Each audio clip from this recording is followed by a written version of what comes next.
Bom dia! Hoje o programa realmente vai ser diferente. Vocês podem ver aqui que tem uma coisa totalmente diferente, não tem? Que é o quê? Mostra sua tatuagem nova. Chama! É isso, o programa é diferente. Como vocês puderam ver aqui, o Godoy tá com uma tatuagem nova. Sim. Hoje temos o quê? Temos criação de vagas no setor privado nos Estados Unidos, ficando abaixo do esperado, né? A Volvo abandonando, junto com outras montadoras, como a gente vem falando, a meta de ter apenas carros elétricos em 2030, né? A gente vê esse movimento aí das montadoras postergando esse carbono zero aí de só produzir carros elétricos. A Anel, então, vê um erro ali na bandeira taxada, né? Que ela tinha taxado como bandeira 2, a vermelha bandeira 2, né? A gente falou ontem disso no programa e hoje ela voltou atrás e a conta de luz pode ficar um pouco mais barata, então. A gente previa ali um aumento de 10% a 13%, mas como a ANE, né? A ANEEL, né? A Agência Nacional de Energia Elétrica, voltou um pouco atrás, a gente pode ter aí menos que 10% a 13%. A gente vai chegar nessa porcentagem e vai trazer aqui para vocês no próximo programa. E também tem uma GM aí, né? A General Motors, uma grande empresa, que vai agora investir 5,5 bilhões de reais no estado de São Paulo, nas fábricas ali da companhia. Então esse é o seu Soco Matinal, hoje diferente aqui por motivos catastróficos que vocês não podem nem saber, né? Por respeito a vocês, trazendo aqui notícias de geopolítica, macroeconomia e também mercado financeiro para você conseguir começar o seu dia sendo mais inteligente do que todo mundo que está à sua volta. Então, ao meu lado hoje, não tem nem como virar a câmera, né, Lucas? Mas pelo menos o Lucas está aqui com a gente hoje. Quem? Douglas Ribeiro. Vai lá, Douglas, manda um oi. Bom dia a todos, bom dia Lucas, bom dia Godoy, bom dia Edson. Bom, hoje a gente trouxe muitas notícias aqui, principalmente do setor da indústria também, então vamos bater um papo aqui e trazer as maiores notícias que podem impactar seus investimentos nesta manhã. Maravilha. E Guilherme Godoy. Bom dia, amantes de notícias de alta qualidade em sua manhã do Brasil e do mundo. Justo. Ó, para gravar esse programa aqui para vocês foi um sacrifício, sendo muito sincero. A gente tá aqui com câmeras, luzes, vocês não têm ideia quão difícil é. Tem dois sóis aqui, um aqui, fritando o olho. Pensamos em deixar sem programa hoje. Pensamos em ficar sem programa, mas não. A gente tem compromisso com vocês. Justamente. A gente teve um problema ali bem esquisito ali. A gente chegou de manhã, o Lucas já viu o estúdio. A gente tem 2 estúdios aqui na empresa, já tava todo alagado, né? De água aí, o Malheiros. Isso é coisa do Malheiros, com a questão de natação dele ali. Então teve um problema no prédio, caiu água, teve um prejuízo ali de umas centenas de milhares de reais. Mas é isso, é sorriso no rosto e gravação de podcast. Vamos lá. Com uma câmera. Que foi a que sobrou. Então, eu nunca pedi isso pra vocês. Então deixa o like, porque esse programa merece, cara. E pra gente estar aqui, a gente tá gravando mais tarde aí, resolvendo vários problemas. Esse programa merece o seu like aí, um comentário pra mostrar que pelo menos valeu a pena vir aqui conversar com vocês. Como é um programa de tradição, né, Douglas, no YouTube aqui e também no Spotify, você vai, então, começar falando aí dos índices para o pessoal. Vamos lá, Douglas. Chama, Potan. Não, exatamente. Vamos começar pelos índices ali dos Estados Unidos. A gente tem ali o Dow Jones subindo, principalmente também o Nasdaq. É muito por conta ali dos dados de empregos das empresas privadas, também pedidos do auxílio de desemprego. E também pode também ter uma maior volatilidade, um pouco mais positiva, por conta do payroll que sai amanhã. Então, o relatório sai ali dos empregos de agosto. Então, a gente também vai trazer amanhã no Soco Matinal. Na parte da Ásia e Pacífico, o que está subindo ali é a Bolsa da China, 0,14, mas tem caído bastante. É da Nikkei do Japão caindo 1,05. Ali no Japão é muito por conta da desaceleração no crescimento dos salários, então aumentando ali a expectativa de altas de juros do Banco Central japonês. Na China a gente tem os índices ali hoje subindo, mas é muito ali por conta de dados positivos do setor imobiliário. E aqui também tem parte ali tanto de Taiwan e também da Austrália que foi impulsionado pelos resultados das empresas de mineração, então as empresas de commodities. Então a gente tem uma distribuição maior ali nos índices, então uns estão subindo, outros estão caindo, então tem essa dinâmica aí na manhã de hoje. Na parte da Europa, a gente tem os principais subindo, principalmente do Reino Unido subindo 0,13 e também o DAX, que é o da Alemanha, subindo 0,30. É muito por conta também dos reflexos ali da bolsa, dos dados da economia americana, então isso tem puxado um pouco, e também resultados da bolsa da Ásia. Algum dado que eu posso trazer seria os resultados do varejo na zona do euro, que subiu 0,1% em julho, então foi acima ali do esperado dos relatórios, então isso aqui surpreendeu um pouco os investidores de lá. Na parte de commodities, a gente tem o petróleo Brent subindo 0,59%, chegando a 73,13 o barril. E o minério de ferro teve uma queda expressiva de 2,58, chegando a 95,56 dólares. O nosso Bitcoin também teve uma tendência de queda ali de 1,66, chegando a 56,956 dólares. E o dólar ontem fechou no 0 a 0 ali a 5,54, à espera de dados também dos Estados Unidos, então isso que vai impactar um pouco a nossa bolsa. E o nosso querido Kwanza? Kwanza. Puta, quanto tá o Kwanza angolano? Hoje eu fiz a relação do Kwanza pelo peso argentino, que tá 1,4. Então, assim, e detalhe, desde 2019 teve um avanço ali do Kwanza angolano em relação à moeda dos nossos irmãos, que era de 0,35 centavos, agora tá 1,4. Então, quer dizer, o Kwanza tem se valorizado em relação à moeda argentina. Tá vindo forte aí. É, Parabéns. mas qual não tem? Antes de começar as notícias internacionais aqui nesse programa, a gente tem que esclarecer uma coisa que é grave, inclusive, né? Antes de começar aqui, a gente estava se preparando aqui com as notícias, né? E a gente, como é um programa de tradição e não tem nada mais tradicional na humanidade que pancadaria, né? E aqui, de um lado, eu tenho o Douglas Ribeiro, que deixou claro que fala Suits, S-U-I-T-E-S, a série, né? E falou que chama Suits. De outro lado aqui, tem Guilherme Godoy, que disse que é Sults. E aí o Guilherme falou, tem que falar Sults. Douglas falou, é Suits. E aí o Guilherme falou, é Sults, falar Sults eu vou corrigir. E o Douglas falou, não, é Suits, eu vou falar Suits. E aí, primeiro, vou deixar pra vocês aí no comentário. Não é aquele trem que a gente tem no quarto? Pois é isso. Pois é, pra mim é Não, isso. suíte, isso aí, suítes. Então. Suítes. É no plural. Você só tem É isso. Mas todo mundo do Brasil todo reconhece que a série chama Suits do Harvard. Todo mundo que não sabe o básico do inglês. Então, para definir isso de uma vez por todas, né? A gente vai fazer duas coisas. Primeiro, os comentários. Aí nos comentários você diz suítes ou você diz sults. Como que é o certo aí? Que a maioria de vocês decidirem vai ser a verdade universal. Posta de cima para baixo. É isso. Beleza. E a segunda coisa é que, como já começaram as ofensas e as trocas de violência, a gente vai dar espaço no final do programa aí para Douglas Ribeiro sair na mão aqui com o Guilherme Godoy e vocês apostem aí em quem que Pode vai casar sair aqui aí. embaixo. Essa aqui é uma aposta justa. Eu acho que não tá ligado com caso de apostas, então Não, você não pode tá estar justo, aqui, tá tranquilo. pode falar aqui. E, inclusive, assim, a qualidade técnica dos dois, eu conheço pessoalmente, né? De um lado aqui, o Douglas, ele é acostumado a morder as pessoas. Então, assim, na briga mesmo, ele sempre apanha, mas ele sai com a mordida em alguém, arranca um pedaço. E o Guilherme Godoy, quando ele vai em um posto de gasolina e vê uma fileira de moto, ele chuta, né? Como já aconteceu e quase que deu um problema grave aqui. Quem conhece a Jamel Cecília em Goiânia sabe o ocorrido. Então, para seguir agora com as notícias internacionais, após os comentários dos nossos queridos espectadores, começamos com a notícia da criação de vagas no setor privado aqui nos Estados Unidos, né? Os dados da ADP, Automatic Data Processing, revelaram então que os Estados Unidos criaram 99 mil novos postos de trabalho no setor privado no mês de agosto, né? O que é bom, mas esse número veio muito abaixo da expectativa que havia ali para o mês de agosto nos Estados Unidos. Vamos lá, se a gente tem os dois lados da moeda, como sempre a gente vai falar de dados de empregos, né? Um lado que o dos Estados Unidos, que é com relação às expectativas desse corte de taxa de juros que vai acontecer no meio do mês de setembro agora, né? Que vai acontecer junto com o nosso. Estão esperando que vai em torno de 43% das apostas com relação a esse novo corte seja de 50 bips ali, né? Que é 0,5 pontos percentuais. Enquanto a outra metade está acreditando que vai ser um corte de apenas 0,25. Então, mas está praticamente dividido isso aí e o percentual de 0 a 0 está praticamente nulo, tá? Então, a expectativa é realmente de um corte de juros nos Estados Unidos. Por que isso acontece? Porque aqui nos Estados Unidos a gente está vendo, a gente está criando menos empregos lá nos Estados Unidos. Em torno de 99 mil foram criadas as vagas dos postos do setor privado, ante uma expectativa de 145 mil. Então, se você está criando cada vez menos emprego, significa que os Estados Unidos está tendo uma desaceleração na sua atividade econômica. E, obviamente, você começa a ter uma maior preocupação com os próximos meses para não entrar em uma recessão nos Estados Unidos. Então, a gente precisa ter uma política monetária condizente com o momento da economia norte-americana. Se a gente for ter uma comparação com o mês de julho teve 122 mil novas vagas ali criadas no setor privado, revelado pelo ADP. Então, se a gente for agora criou uma maior expectativa com relação aos dados que vão ser divulgados amanhã pelo Payroll, que é o dado oficial de criação de empregos do cidadão urbano norte-americano.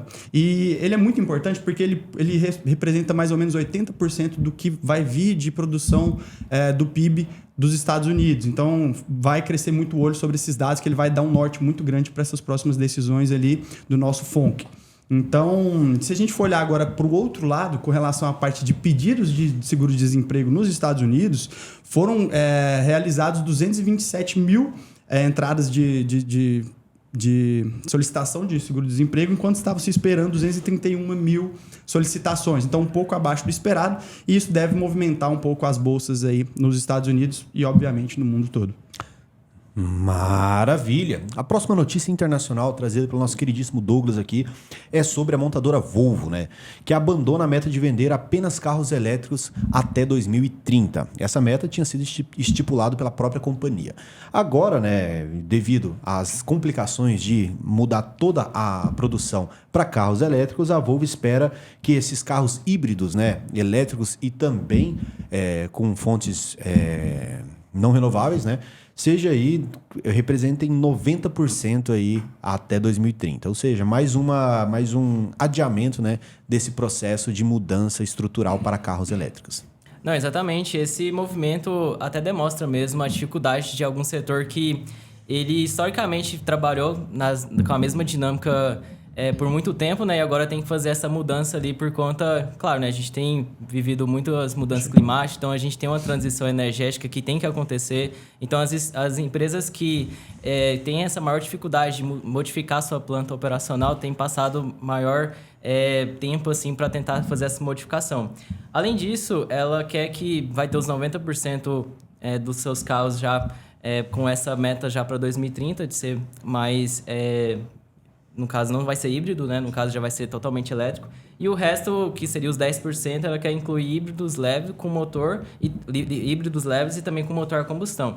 Isso aqui é muito por conta também de maiores dificuldades que não só a Volvo está tendo, mas também a Volkswagen, por conta ali de menores subsídios, principalmente da Alemanha e também da Suécia, que suspenderam ali ou reduziram os seus subsídios, porque esse setor necessita de muito apoio ali, principalmente fiscal desses países.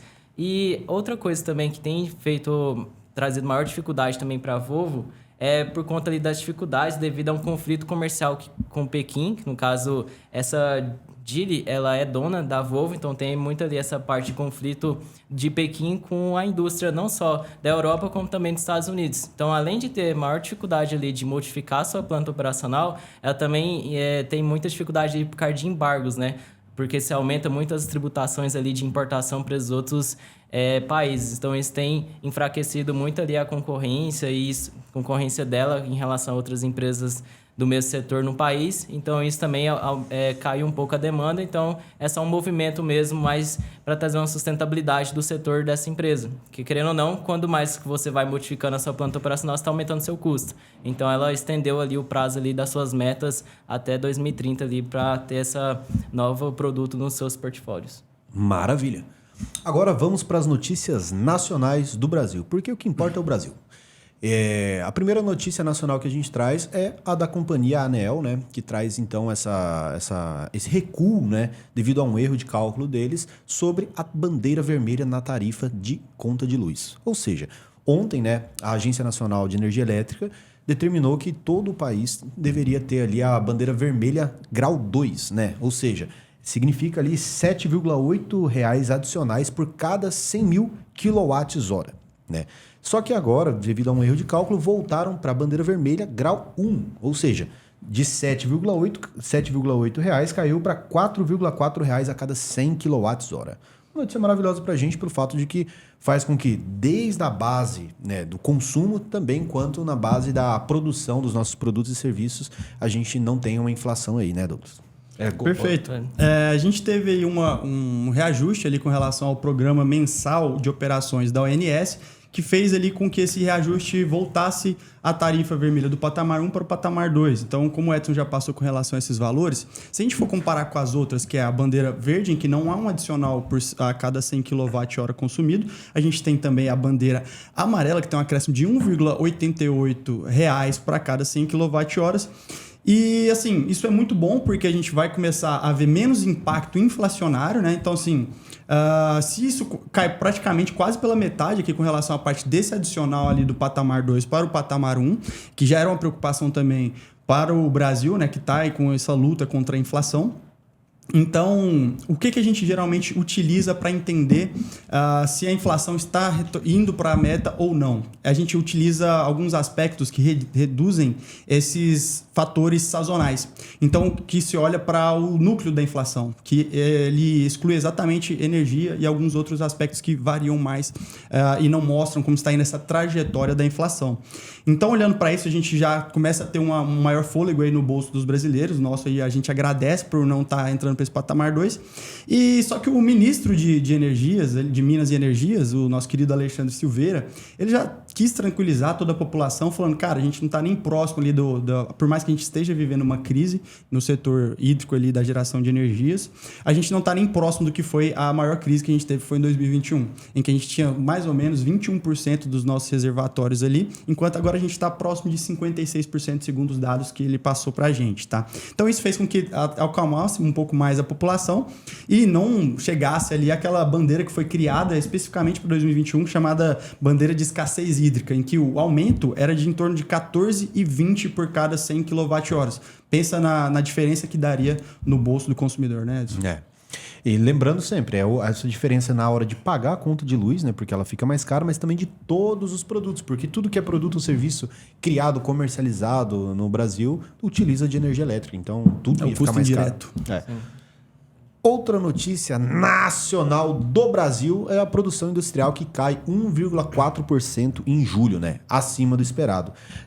A produção em julho geralmente cai mesmo, né? De junho para julho é uma sazonalidade, só que o que era esperado era em torno de 1%, né? Comparado com esse período do ano anterior. E a gente teve aí uma queda de 1,4%. Para a gente entender muito essa queda ali da produção de julho, a gente também tem que entender ali que teve um crescimento muito expressivo em junho.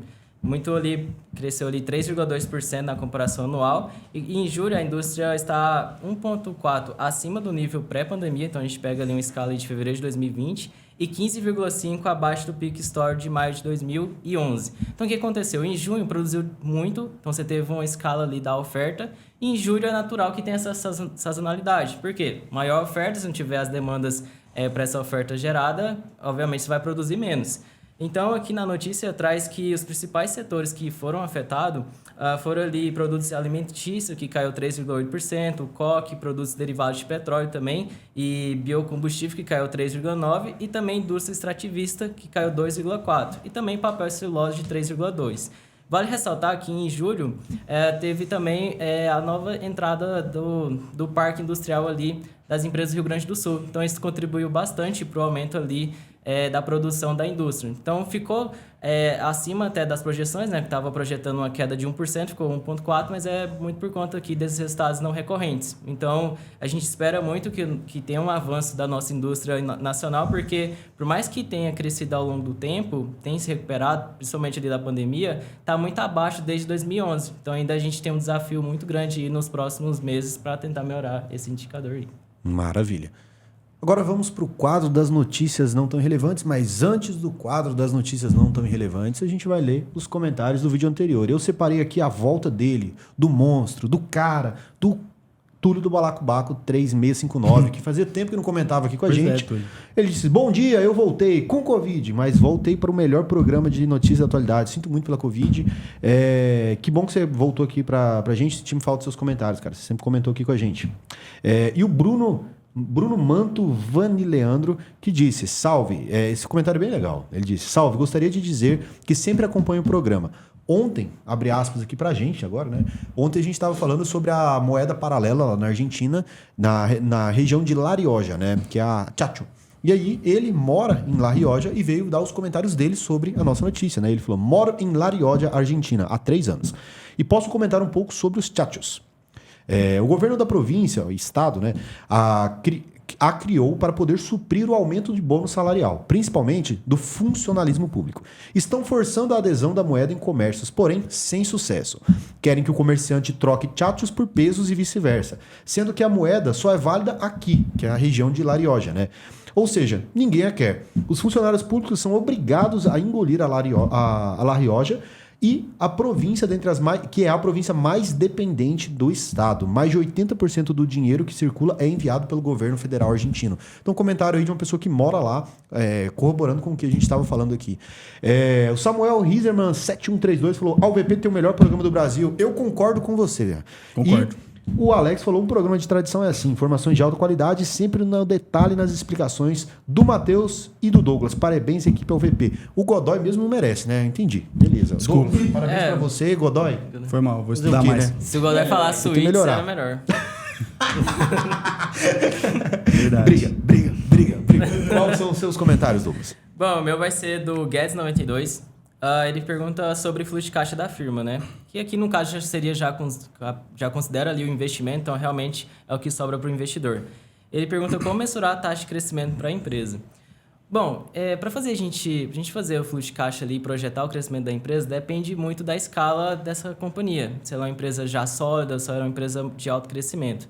Geralmente, quando é uma empresa de alto crescimento, a gente utiliza muito o CAGR, que é basicamente a média ali das receitas dos últimos 5 anos ou também dos lucros. Então, por exemplo, quando o investidor vai fazer ali as projeções dos resultados, por exemplo, do NVIDIA, que está agora se modernizando e também trazendo essa ideia mais de negócio para inteligência artificial, é natural que as suas receitas e também seus resultados crescem com base também nas projeções desse setor. Agora, quando você pega uma empresa igual, por exemplo, o Ambev, que é uma empresa mais madura, já está na sua parte mais sólida, geralmente a gente utiliza ali uma taxa de juro muito natural do seu setor. Então, por exemplo, ela não pode crescer mais do que um PIB. Por exemplo, vamos imaginar que o setor dela cresce 5%, vai crescer até acima do PIB, né?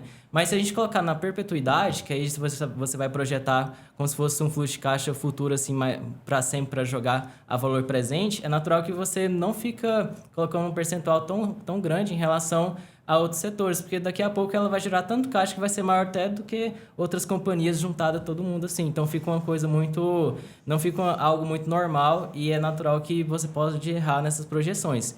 Então, por mais que seja uma empresa de crescimento ou uma empresa que seja mais madura, eu recomendo que na hora que vai projetar o fluxo de caixa da firma, projeta com a taxa de juros mais adequada, porque você vai, em um momento ou outro, você vai ter que jogar isso à perpetuidade. Então, utiliza uma taxa ali, geralmente no mercado, eu vejo muitos vídeos que a galera utiliza entre 3% a 5%, porque se extrapolar demais essa taxa projetando, vai chegar uma hora que a empresa vai ficar tão grande que vai ficar um valuation muito jogado para frente, sabe? Basicamente tem subvalorizado, mas fica... arrastado. Porque subvalorizado seria um ativo que está valendo menos do que o seu valor intrínseco, né? Mas ao contrário é você jogar uma taxa muito grande e ficar um valuation assim muito fora da realidade. Maravilha. Godoy?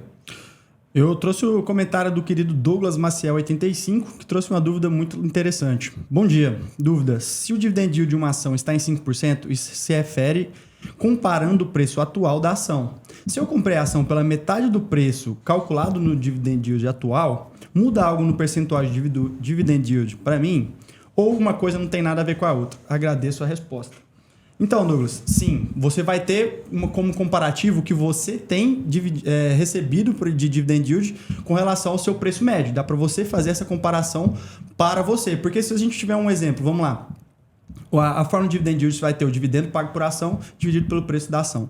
Certo? Se o dividendo pago pela ação foi de R$5 e o valor atual da ação está de 2, o que você vai ter ali de dividend yield foi de 2,5%. Se você pagou R$1, ou seja, metade do valor que está valendo da ação, você vai ser de 5%. Então você vai ter o dobro ali com relação à parte do que o dividend yield está sendo apresentado ali com relação ao mercado. Então faz sentido sim você ter para efeitos de comparação esse valor.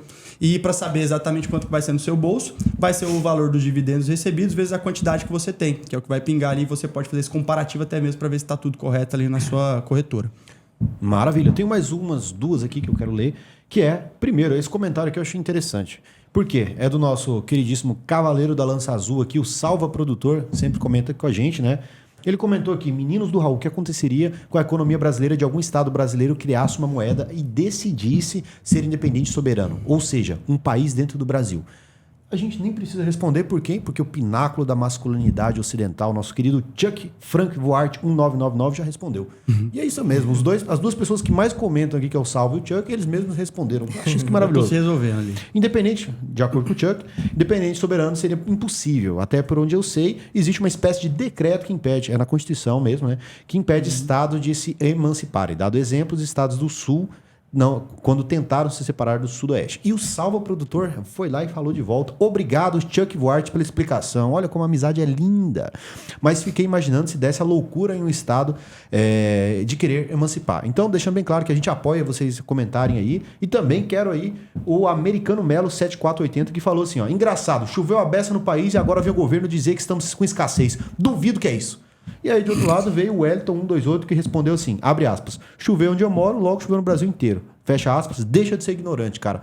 Parabéns aí pela discussão saudável aí.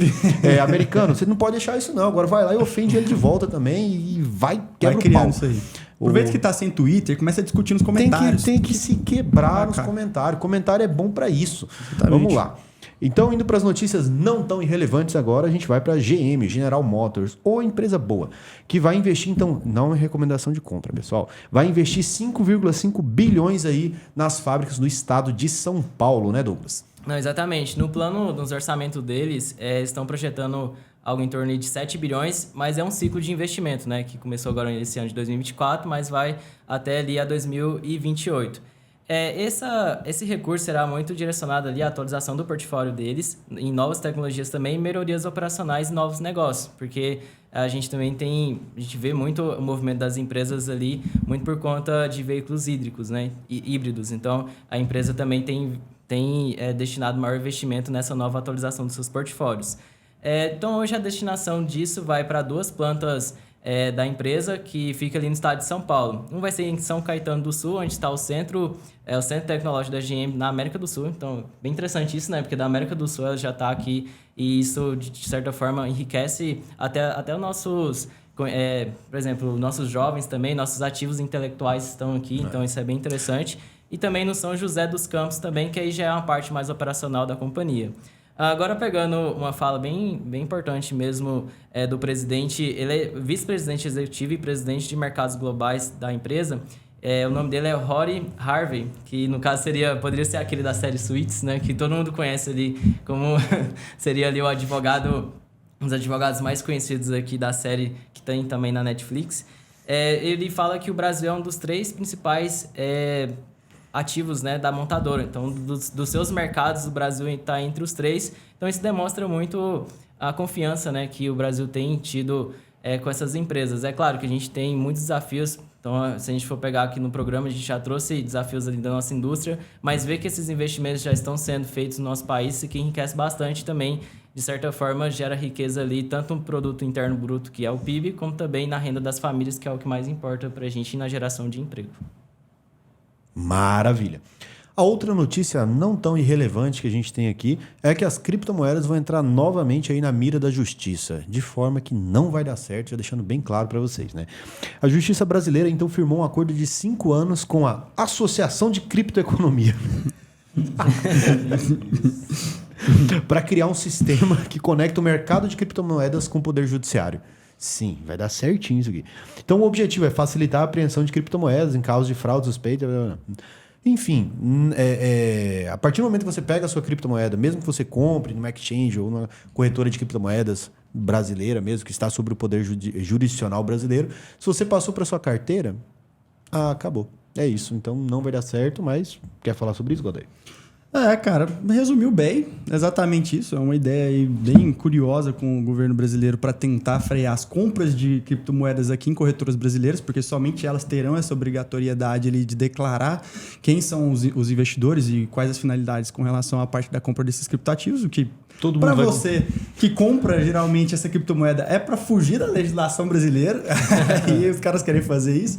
Vamos lá, né? Vamos ver como é que vai ser isso aí. Todo mundo vai comprar fora, então. Exatamente, só vai comprar. Nada. Exatamente, vai comprar em outros locais, ainda vai ter uma evasão de divisas lá para para moeda forte, ou seja, para o dólar, vai desvalorizar a nossa moeda ainda, inclusive. E se a gente for comparar, cara, as criptomoedas vêm crescendo muito no Brasil, vêm ganhando espaço. A gente viu que desde de 2022 para cá saiu de 1,5 milhões de investidores para 4,1 milhões. Está até muito próximo ali dos investidores da Bolsa, que são hoje em torno de 5 milhões, cara. Então vem crescendo bastante aí, mais adeptos e, cara, não sei, viu, se essa decisão aí vai mudar alguma coisa. Burra. Tem que falar a verdade. Ô, decisãozinha burra. Porque não tem como, cara. É impossível. Fechou. Vamos lá. Então, para finalizar o programa, não fica puto com isso, cara. Tem uma associação que não serve para nada, que faz uso do Poder Judiciário para nada, para criar uma legislação que não serve para nada. Porra. Isso é o gasto e vai aumentar ainda mais o gasto do governo, também vai impactar o endividamento público. Mas é isso. O governo sem o governo. Para finalizar então o programa, novamente queria conversar com vocês aqui. Deixa o like hoje, dá um comentário aí falando pelo menos o que a gente veio fazer aqui, porque realmente foi um trabalho muito grande. Querendo ou não, a gente tem aqui o melhor analista que a gente tem de investimentos na empresa, cara, um cara que tem um cérebro absurdamente genial. A gente tem o Godoy também aqui, economista, formado por formação, tem a parte de consultoria de investimento, cara que tem um patrimônio sob gestão gigantesco. E a gente gasta aqui 1 hora deles, do Lucas aqui, que para quem não pensa que a gente só grava aqui durante 30 minutos, o Lucas está arrumando isso aqui há muito mais tempo, né? E também a minha hora aqui. Ou seja, a gente dispõe desse tempo principalmente para trazer notícias de uma maneira que a gente consiga explicar para vocês e também divertir um pouco. A gente faz piada, a gente fala uns absurdos, tem que falar, tem que ser divertido, porque mercado financeiro, todo dia de manhã, se o cara vem aqui e vê de maneira séria essas notícias, ele tem que apanhar, tá doido? É muito chato, cara. Então, deixa um comentário aí pra gente, cara, porque hoje realmente foi correria, cara, pra chegar aqui. O que aconteceu, pra vocês entenderem? E daí que vem o recado final que hoje, pela democracia cubana, eu vou trazer pra mim, que é o seguinte. De manhã, o Lucas chegou, mandou mensagem no grupo, né, que a gente tem do Workplace, falou, cara, tá vazando água aqui de cima do telhado do estúdio, né, que tem um prédio em cima, e pingando água, câmera, um monte de coisa, cara. Câmera cara, tudo. Tudo montado. Tava tudo montado, preparado já, porque o Lucas chega mais cedo ainda pra fazer a montagem, cara. E aí, assim, o tapete é madeira embaixo, cara, isso água infinita. E a água não parou de cair, deu um prejuízo enorme, ou seja, o estúdio ali vai ficar inutilizado por um bom tempo, né? A gente vai tentar entender como fazer, tem outro estúdio e tal, vai mudar o cenário. E beleza, cara, um grande prejuízo. Sim, um grande prejuízo. A gente vai saber como lidar com isso, não é um problema, a gente vai se organizar. Só que não caiu em nenhuma das câmeras que custam muito, não caiu na mesa, não caiu em várias outras coisas. Então, de início, cara, você chega meio preocupado.